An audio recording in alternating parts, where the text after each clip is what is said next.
Hello, let's talk about regulations connected to Part IS. Because in the upcoming months you might have some audits that will be coming and you need to know how your data are being protected and what kind of security the software is providing.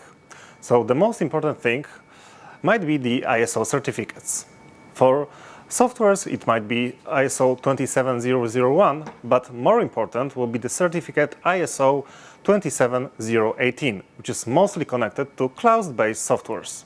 And this will define the data protection.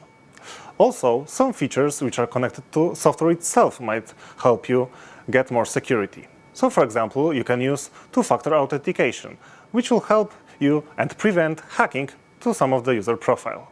You can use SAML, which will generate authorization for newly created users. Also, you can have data protection. So, for example, masking of data, when sensitive data of your passengers and users will be masked and visible only for users with higher access. Also, it's good to know if your software is using some background solutions which are enhancing your daily security. Such solutions might be, for example, firewall, like WAF.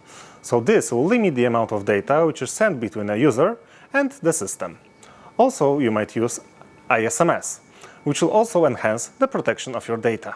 If the software that you're using is not connected to any of those solutions, it better run.